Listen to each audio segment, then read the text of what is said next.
Hey everybody, I'm Yvonne Williams with Back to Earth Creations, and in this video I want to show y'all how to make 5 easy earring designs. These are very great for beginners, and as well as if you're intermediate or an advanced even, you can make them more complicated or more unique or however you like as you learn more. So let's go ahead and get started. Today I'd like to show you guys how I make some of these very easy earring designs using what I call an itsy bitsy spiral. Now you can use a 20 gauge wire, 18 gauge wire, or even 16 gauge wire are my recommended gauges, and those are American wire gauge. I use Parawire just because I find it's very, very high quality, and you could use bare copper and get some really nice like oxidizing and antiquing effects, or you could use their enameled copper core wire, which can give you a wide variety of both base metal and colorful tones to work with. But if you don't want it turning you green, this is the stuff to go with. This isn't sponsored, I just really like Parawire's stuff. I use it almost exclusively in all of my work, so yeah, definitely recommend them. If this is your first time wire wrapping, maybe go with the 20 gauge. It's very easy to work with, very gentle on your hands. And then tools that I would recommend are, first and foremost, your round nose, or well, I tried to be professional, you guys. That's it. This is here we go. This is life now. Flush cutters, wire snips, something to cut through the wire. And then a variety of round nose pliers. Here I have some very petite tipped round nose pliers, and here I have my kind of hefty boys. I typically use only my petite pliers on my 20 gauge or thinner, just because it's kind of rough on the tips, but I really like these guys for my 18 and 16 gauge wire as well. And then another option, there will be links to all of these, by the way, down in the video description, or if you can't find it there, check out our website, backtoearthcreations.com, and click on our toolkit tab, and there I have a curated toolkit for all of the different tools and materials that we use most frequently in our wire wrapping, chainmail, polymer clay, resin art, all of the different things that we do here at Back to Earth Creations. We've got a toolkit put together. That way, you know, if you're just getting into it or you want to expand your gear, you can kind of go and shop over there. Now these are like graduated mandrel pliers. You could also use, let me dig them out of a drawer real quick. Actual mandrels, but sometimes it's really nice to have the pliers, just because, well, you'll see. Hands work differently sometimes. Sometimes a mandrel is perfect, sometimes the pliers are perfect. And I am going to, for each of these designs, I'm going to cut 12 inches. And I think I made these guys out of 18 gauge, all the sample pieces. And this way you'll be able to kind of see the difference between using an 18 and a 20 gauge. Now also, an example here, the first earrings we'll be making will be these guys, just super simple little tight spirals. And then we'll show you how to make the itsy bitsy spiral here in a little bit. But from this one design, you could add some beads.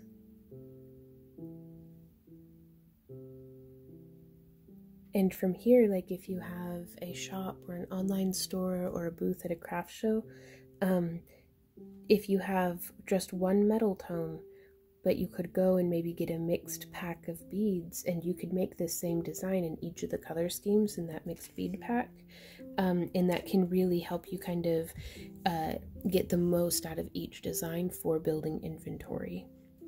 Because not everybody likes white and copper together. Some people might prefer a blue or a green bead, or actually really pretty is copper wire with actually just another copper bead, and then oxidize all of it and polish it up real nice. So again, you can make it increasingly more intricate depending on, you could add multiple beads instead of just one bead.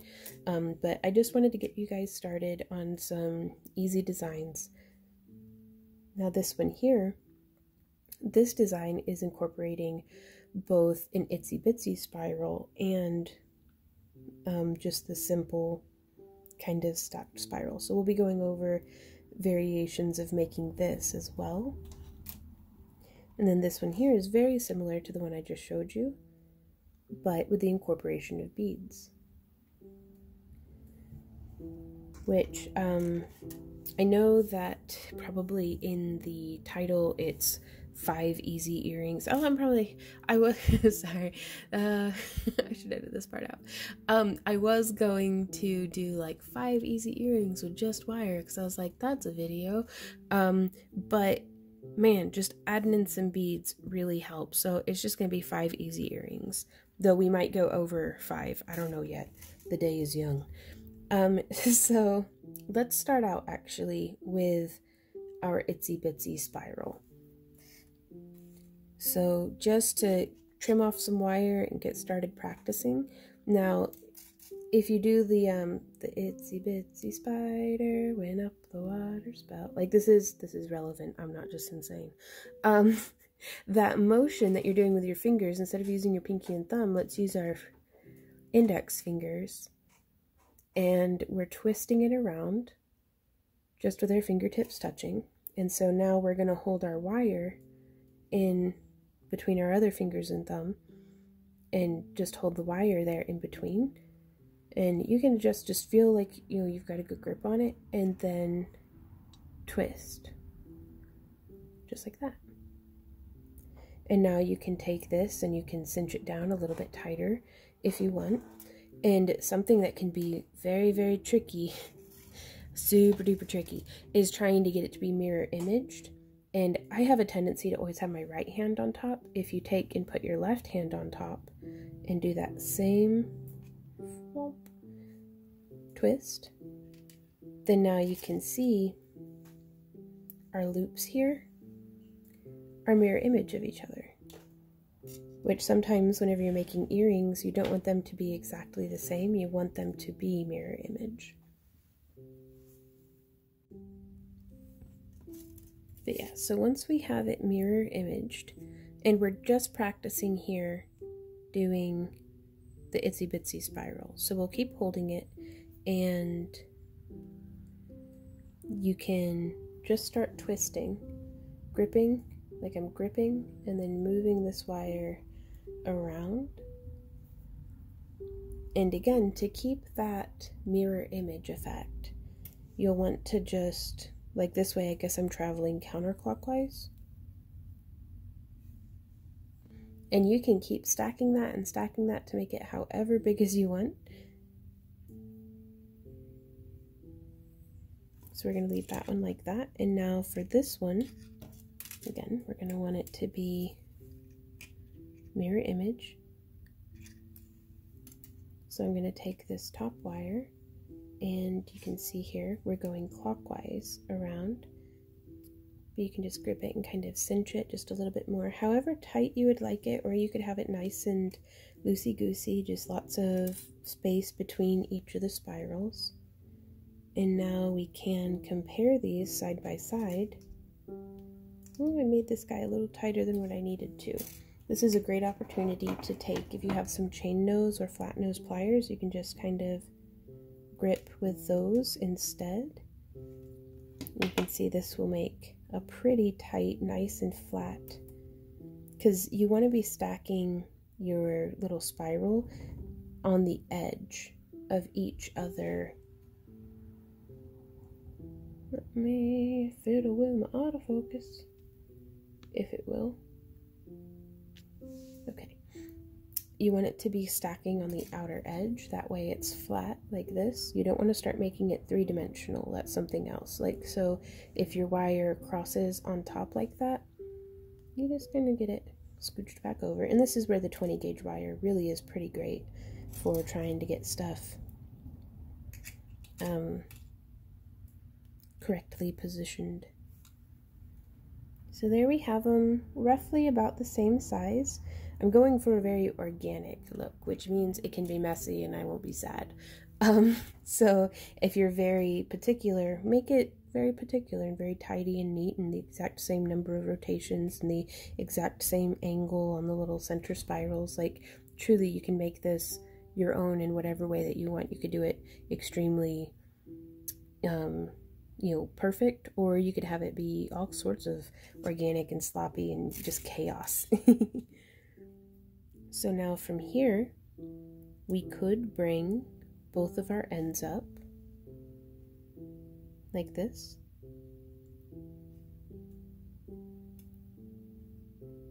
And let's straighten that wire out a little bit more. And then we could grip with our pliers. And right where that cross happens, right there, we can just grip. I've always found I get better results gripping with my pliers than if I just use my fingers as well. And let's do 5, there's 4, and there's, wait, let's count the bumps. 1, 2, 3, 4, 1 to grow on. Little twists. Now also, all of these designs can be made a little bit more interesting or unique, or I don't know, like over the top, like add more layers of intricacy to it by hammering it. You could hammer this slightly, even with just a household hammer. I like to put a piece of denim or something over it and then hammer it. That way it won't leave hammer marks as much. Or you could actually mark up the surface of the hammer. That way, if you want to leave marks, though I don't recommend that for enameled wires, but you could just go through, again, in our curated toolkit, we do have links to where you can get proper jeweler's hammers, but make do with what you've got, y'all. And so I'm just gonna snip that right there. Now, you can make your own ear hooks, but I really like using surgical steel ear wires. They don't leave a green residue in your ear, and these ones in particular that are linked to in our toolkit are hypoallergenic and nickel free. They're a 301 surgical steel alloy, so I've had a lot of success with those. I know that it doesn't match the color scheme, but for me personally, I'd rather not have my ear holes turning green, and it makes for happy clients too to know that it's nickel free.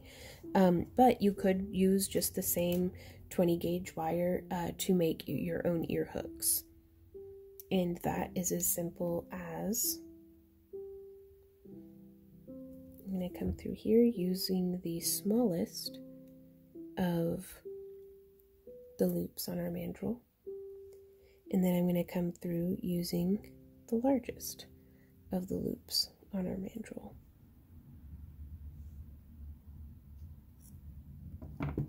And then you can give it a little bit of a bend if you want. I just come through and kind of pet it with my thumb to get it into shape. And now whenever you snip this, you can have it however long or short as you like. I like to use a little nail file, or you could use a cap burr or some sandpaper, just whatever you have to make this nice and rounded, because you want that to go through your ear very comfortably. And this is where I think having mandrel pliers, it makes it very easy to make, excuse me, it makes it very easy to make matching ear hooks. Now, on most of my flush cutters that I've ever worked with, well, I guess my battery just died in my other camera, so there goes that. Good effort, though. They're flat on one side, and they make a little pinch on the other side, just because of the shape of it, of them being snippers. So I like to go through and make sure that I'm working with something that's been snipped from the flush side.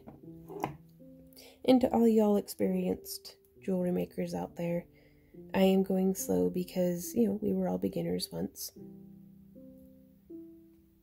And if you're a beginner and I'm going too quick, I'm so sorry. But a lot of these things may seem really obvious to those of y'all who have been making jewelry for a while, but sometimes you just don't know to think of it until somebody's like, hey, have you thought of this? At least I know that's how it was for me. And so now you can come through, and we've made almost identical, let's get that bend going at the same rate, ear hooks. Now these ones I most definitely would hammer to work harden it a little bit. What that does is it compacts those molecules of the metal and makes them a little bit more springy, a little less malleable, and more inclined to hold their shape. So if you don't want to bite ear hooks, that's how I make my ear hooks. So now from here, we can come through, and I'm going to bend this with my flat nose pliers off to the side a bit. Probably should have made it a little bit longer, really, but here we are. And I'm going to grip with my round nose pliers. I'm going to use my thicker ones.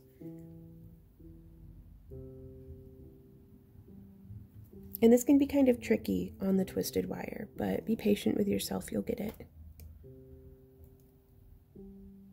And I am just going to wrap this around until that loop is closed.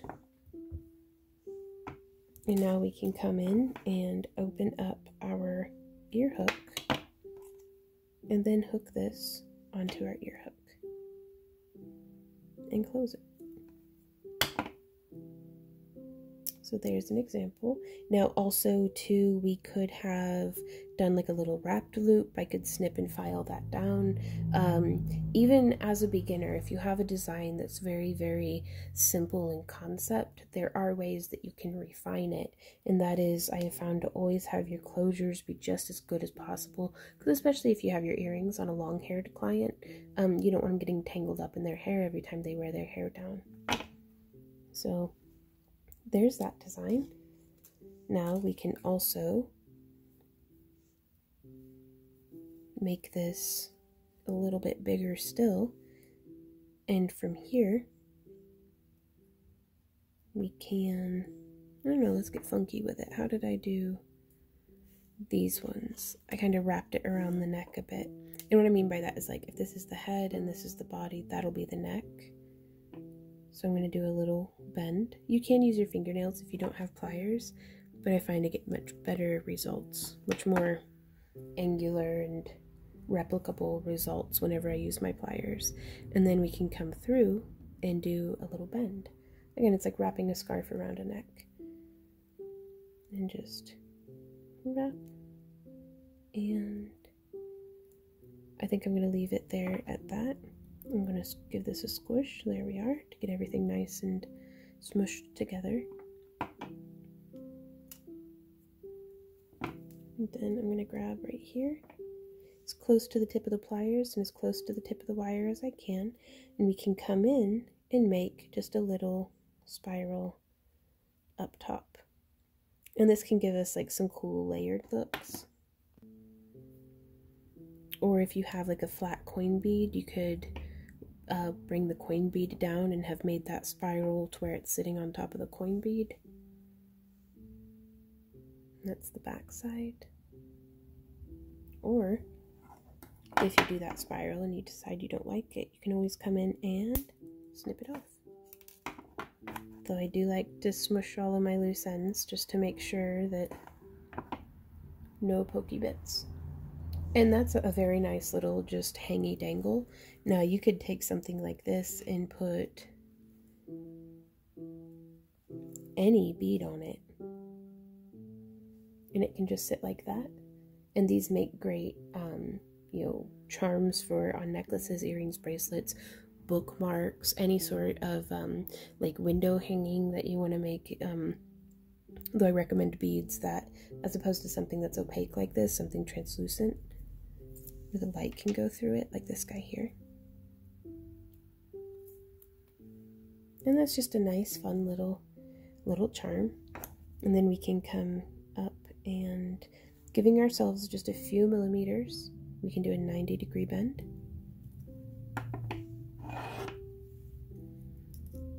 And I'm going to grab and wrap this wire around my round nose pliers.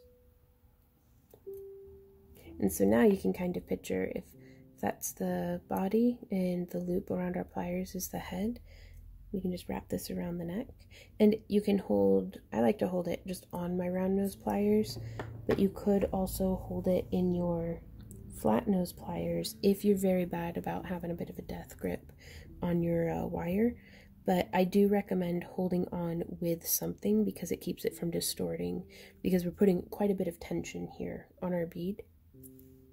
There we are. and snip. I save all of my scrap wire. Now also, I'm gonna introduce another tool, and this is a bent nose plier, and I really like it for getting into tight spaces. It's not necessary, but boy, it's helpful. I consider it part of my don't leave home without it jewelry making kit. And then just straightening everything up. And so there we have another earring, and we could have just as easily done that without that bead there. And so again, this gives you some nice variation. And if you use a thicker wire, like here is an 18 gauge square, so you can see with very similar concept, just changing the wire size and shape or even color can give you a very different effect. Now you're going to get a much wider spread whenever you go through, like if you're to hammer this, the thicker your wire is, the more you'll be able to get it to spread, and you know, there's more material there, you know, as you can see here. So let's do another one. Let's practice just some basic spirals. And that will be for these guys here. I actually think these are a little bit more challenging than an itsy bitsy spiral, but that's just me. So I'm going to start with, again, this is 20 gauge wire and my fine tipped pliers. Let me tidy up the work surface just a bit. And you can grab as close to the tip of the wire and as close to the tip of the pliers as you can.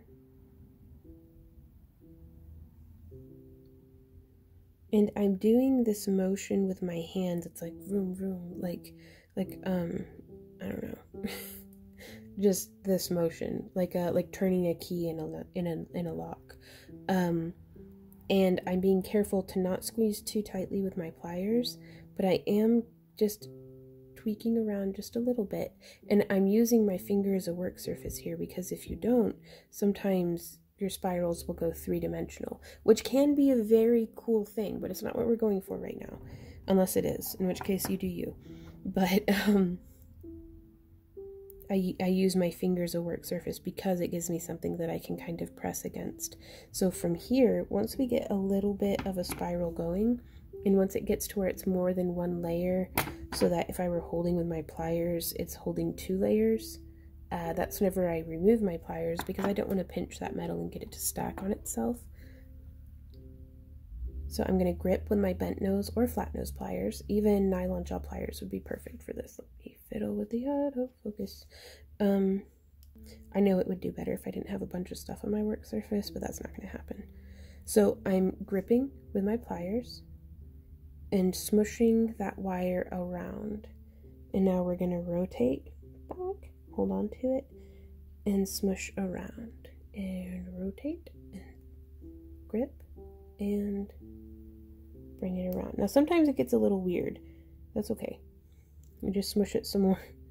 Like when in doubt, smush on these spirals is what I've found. So again, I'm opening, rotating, and then closing. And I don't want to be, you know, way out here, way past. I want to be right before where the wire starts to split away from the spiral that we've established. And that's going to give us a really nice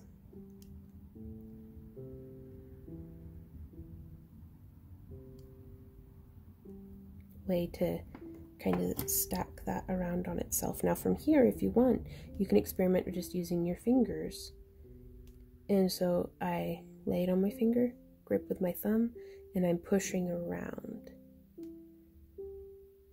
So you can actually see how tight I'm gripping it, because it's leaving this like indent on my fingers. And I'm just going to keep bringing this around until we're at a point where it's ready for me to make my loop so that I can attach it to stuff, snipping that so that it is a nice end connection.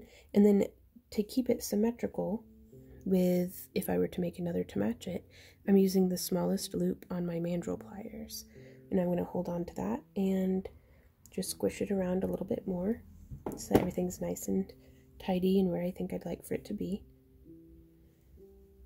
So that is just a very nice tight little coiled spiral. Like that is tight, y'all. As opposed to doing a very big airy organic spiral, which I'll show y'all how to do that next.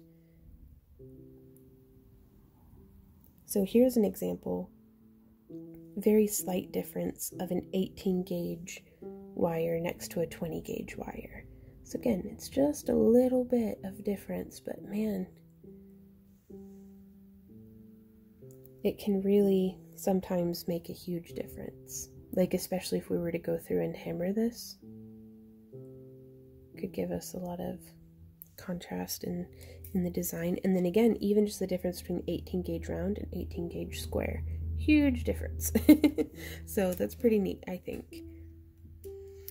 Okay, so we've done tight spirals, and again, you could just slap that onto an ear hook, or I'll show you on the loosey-goosey spiral we're going to do how to add a bead. So we have another 12 inches of wire, and I'm going to come in here and using my same pliers and the same kind of method, I'm just gripping and making that first loop. And now from here, instead of holding and making sure everything's stacking really nicely, I'm holding much farther back on the wire and just kind of pressing against my finger. And so now from here, we can actually stay gripping onto the center for much longer than what we did in the other spiral design. And I am going to tweak that around so that it sits a little closer. You know, you can scrunch and, you know, get your little spirals to look the way that you want.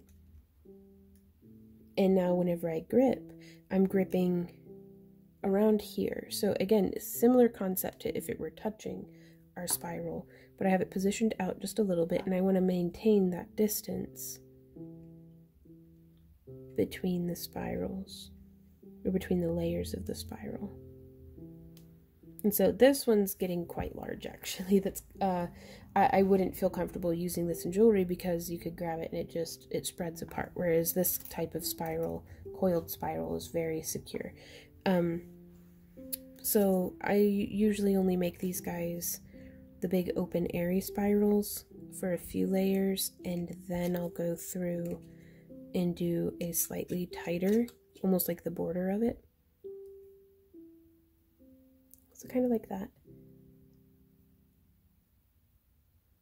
I think it's a really nice, almost like scrawling sort of look. But again, with the 20 gauge, this is very kind of floppy, but this might be great for if you laid it down on just some tape and then did resin on top of it. So you could do this incorporated with the like making little fairy wings or little butterfly wing jewelry or something. Like you could lay it down on just some clear packaging tape, sticky side up, stick that on there, and then use some UV resin on top of it, or some alcohol inks. Or I also often will make spirals like this and then embed it in my polymer clay pieces, because that gives you a lot of surface area, as opposed to surface area for the clay to cling to, rather, as opposed to just doing a straight pin that can pull out very easily. With this, you're gonna have a hard time. So that's an idea. Now let's say that we did decide that we want to do this all the way. To make it much more sturdy, I'm actually going to bend boop, down, and I'm going to thread our wire through around those two layers.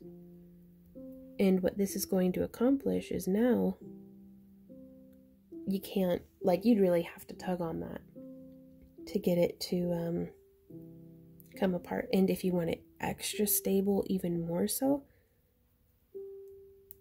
let's go around and do a full loop. So that is very stable, y'all. Now the only thing you have to worry about is the center snagging on something, but we could have even come through and wrapped around that as well. But so also keep in mind, I keep doing this. That does work harden the wire a little bit. Just running it through your fingers makes it a little bit stiffer and springy. So something to be mindful of. Now I'm just going to take a bead, thread that on there. And we could leave it like this and just do like a wrapped loop up at the top.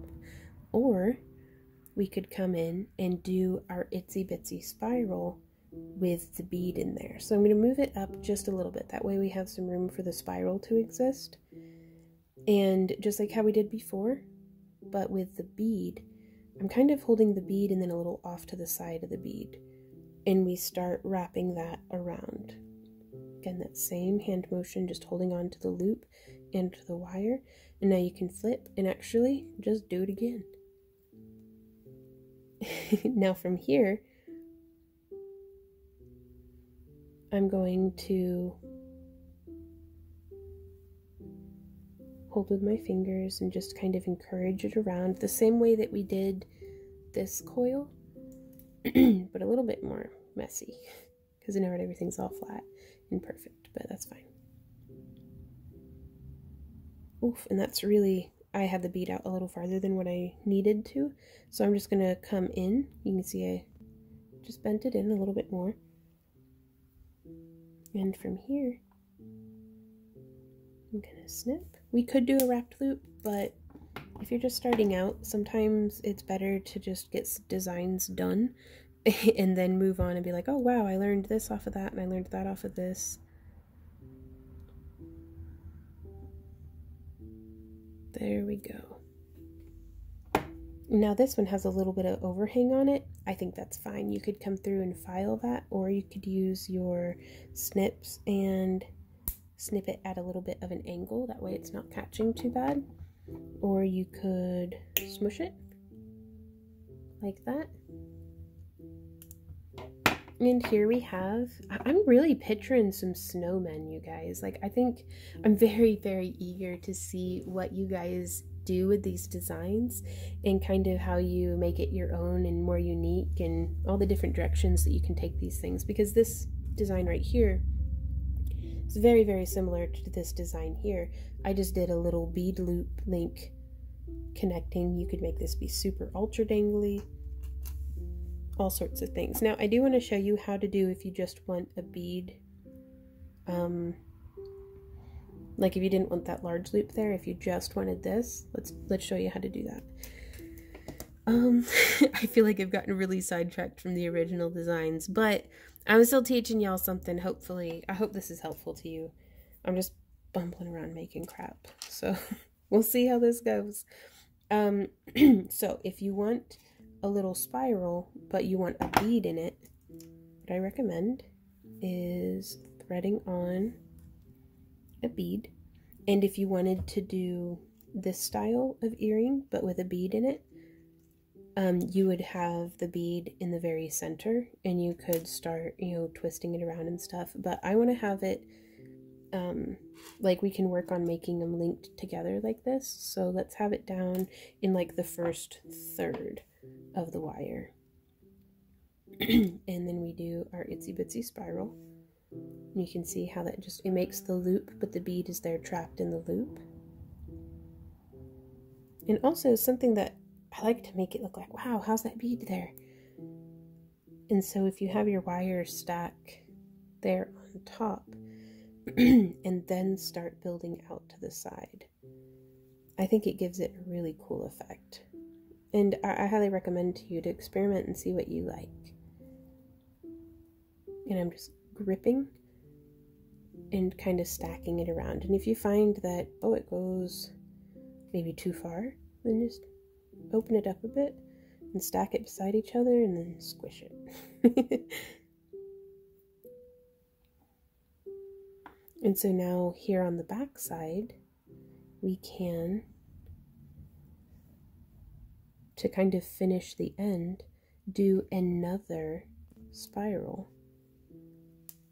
Just doing that same motion. I don't know if you can hear my wrists popping. But doing that same motion. And if you'd like it to be very, very stable, like how we did over here on this one, no loose ends at all. I mean, except for, of course, the very end, is you can just wrap it there like that. And I'm going to go ahead and give that a snip. You can save that. That's enough wire to make an ear hook out of. And that's even if you don't feel like you want to make like huge, gaudy, extravagant wire wrapped pieces. Like let's say you do bead embroidery. Wire wrapping can still be a really, I mean, which don't get me wrong, you can do some super extravagant stuff with bead embroidery, but there's a difference between doing this with wire wrapping and doing this with bead embroidery. Those are like very different techniques. Wire wrapping can still be really helpful. Like if you weave chainmail, it can be helpful to know how to do your own wire wrapping, because you could take wire and make ear hooks and clasps that match your chainmail. You can make, ear hooks and clasps that match your beadwork, or even with your polymer clay. And it can just give you a lot more options and make you more self-sufficient as an artist. Because, gosh, there's nothing worse than the Thursday before a craft show or a convention where you're going to be selling and you're doing the finishing touches on a bunch of pieces and you run out of clasps. But if you have some wire in the house, you can make your own. So, just an idea. So for this earring design, I actually think it would be very, very cool to do like an 8mm, 6mm, and 4mm bead, kind of all the way up. And so for this one, I'm just going to do the 4mm and then a spiral without a bead in it, just to stack it. And we can even be a little discreet and cover up. Oh, I did that on the wrong side. If you're showcasing the wrong side, you can just take it and twist. I won't tell anybody. But like wire wrapping can actually be pretty forgiving too. But yeah, so I'll make the spiral just a little smaller than the one below it. These make such pretty little rosettes as well. And then we can take, and I'm going to do 2 finger widths, which, let's see, what is that? It's a little over an inch, y'all, but I just use your hand. I always have my fingers with me typically, but I don't always have a ruler, so, but yeah, we've given that a snip. Grabbing as close to the tip of both the wire and our pliers as what we can. And then I'm just going to come in here and bring this loop down. Probably made it a little bit bigger than what I needed to, but I think that's fine. And we can actually pinch that to make the top of the loop sit a little closer to the top of the wire. Giving it another little smush. Now you could still hammer this. Let's say if this were a little anvil, I would just have the bead be off the edge and I would hold it there and I would hammer gently on these wires, and that way you can still get different effects and stuff. And then you can take your earring and open it up, hook on through those two, give it a close and a smush, and there you are. That's another earring design. So I don't know how many that was, but that's probably long enough. That was 5 technically. So I do hope that this was helpful to you guys. If you like this tutorial and would like more like it, please let me know your ideas and suggestions down in the comments. Bonus design time. So let's say you've done all of these earrings and you're feeling pretty good and you're like, give me something more challenging. Okay, I want to show you guys how you can modify just that very basic spiral into some different shape experimentation. So I recommend for this having some flat nose and round nose pliers, and we're going to start off by making our spiral. So again, as close to the tip of the pliers and as close to the tip of the wire as what you can. And just getting that turned around. For stuff like this, I do like to start it a little bit tighter. Gives me a more solid foundation, I feel. And it gives you something to kind of radiate out from, almost like a flower, how in the center of it, the petals are very clustered and tight together, and then around out the edges, they, open more. And it's kind of how I feel about that. So you do you, though. Okay. So we've done just a few rotations, and I'm going to come in, and sometimes if your flat nose pliers are just too wide, introducing my favorite stepped flat nose pliers. So these guys are the 2mm tip from Rio Grande. Again, in our curated toolkit there are links, but this one's my absolute favorite for getting in there whenever you need to do just a tight little bend. So I'm gripping, not too hard, and then doing a bend just like that, and I like to come through on the other side and just squeeze that too, just in case. And now we have that little point. Oh my gosh, it won't even focus on anything. Come on, camera. There we go. And now we can come through and just butting that wire up against the layer that was already before it. And so now from here, we can take it, and I want to follow this line, like boop. Like if this were down on the table and we were drawing from here to here. So at like right here is where I want my pliers. So you can kind of experiment with that. I am going to go to using my bigger pliers now because I can hold more of the wire. And you'll want to experiment a little bit. This is where saving all your scrap wire comes in super duper handy, because you can practice this and kind of get a gauge for how the wire behaves with your hands into your pliers, because it's going to be slightly different for everybody. Now, the bend doesn't happen exactly on the wire. It happens about almost a millimeter, or on the pliers, it happens like a millimeter out further. So keep that in mind whenever you're bending. Like, see where the tip of that bend is? And you could do some really cool effects with having the tips be like consistently like more and more offset to each side, but for trying to get like a straight little leaf like this, it's just something good to be mindful of. So there's that. And I think for the 20 gauge I'm pretty happy with leaving it at this size, though we could go through around again and just reinforce that edge a little bit. And I'm going to kind of position that just like so, and give it that bend, and just butting things up against each other in hopes that they'll stay there. And then from here, if you wanted, you could use, hammering would go a long way into getting this to like be a little bit more sturdy. You can also, if you saw, I pushed it in a little bit and then over some, and that helps it kind of, by over bending, it will relax back into a point of maybe more where you wanted it to be. Ooh, and let's do another modification. If you want, you can bring this down. How would we do that?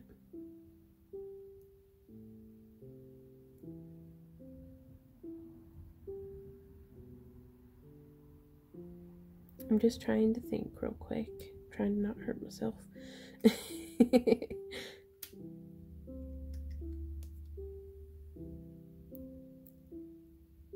I'm trying to think, how could we make this into a post earring or something?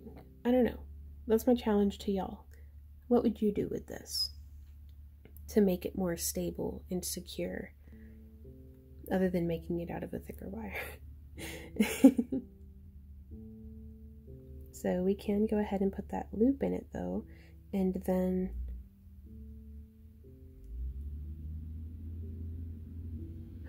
oh, that gives us a really nice little bind off point too. So we can actually come in here now and come through right there.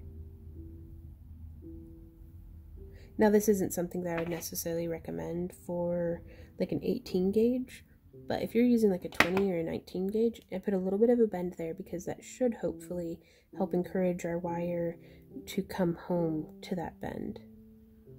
Like whenever you pull it through.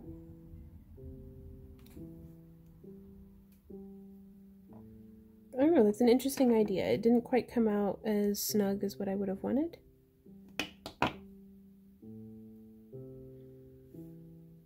Oh, this is an idea. Okay. Sorry, I'm just sitting here looking at it. Let's snip right there. Go ahead and just remove that little last bit entirely. And now from here, instead of having a wrapped loop that's coming like out of the top, the way that we did on this one, by having the loop be tucked around behind, let me see if I can get this flat. There we go. No pokey outy bits. I'm actually going to steal the ear hook from this one, I think. But we could come through and hook our ear hook through that loop and the top. But that doesn't really want to stay off to the side, does it? You can open it up a bit more and, oh, now it dangles nicely. There we go. Yeah, so what would you guys do with something like this? And if you make something, be sure to tag me on Instagram, or you can send us an email at backtoearthcreations@yahoo.com and send me pictures of what you make if you follow along with our tutorials, or if you use some of the cabs from our cab boxes, or that you maybe if you purchase from our website. We do weekly shop updates. Selfish, shameless self-promotion. Then send us a high quality image of that, a link to either your social media, or if you have like an online store or an Etsy or something, send us a link to that, as well as a short artisan bio, and we can feature you and your work in our weekly newsletter, which you should also sign up for if you're into that. All of that stuff's down in the video description, as well as on our website, all the sign up forms and everything for that. But I am really excited to see what you guys make with this, so thanks for watching. Hey guys, thanks so much for hanging out with me during this video. I do hope that it was helpful to you. If you have any questions, comments, or ideas, please leave them down below. If you follow along with any of our tutorials and would like to be featured in our weekly newsletter, there's more information about that down below as well. Sorry, I'm trying to get all my thoughts in a row. If you enjoy our tutorials and would like to support the creation of more of them, please consider joining our Craft Along Club. We do exclusive Saturday live streams, digital download content, craft along kits and cab boxes and all sorts of different things, and it starts at just $1 a month or $12 a year, and that goes a long way in supporting Randy and I's channel here at Back to Earth Creations. We also have a calendar up on our website. I should have made a list of this. We have a calendar up on our website where you can see a complete list of our monthly schedule. So like all of our live streams, tutorial premieres. Shout out to everybody who's watching this in the premiere. And shop updates and auctions, just all the stuff. We do keep that up to date over on our website, backtoearthcreations.com. So until next time, y'all, happy crafting. Bye.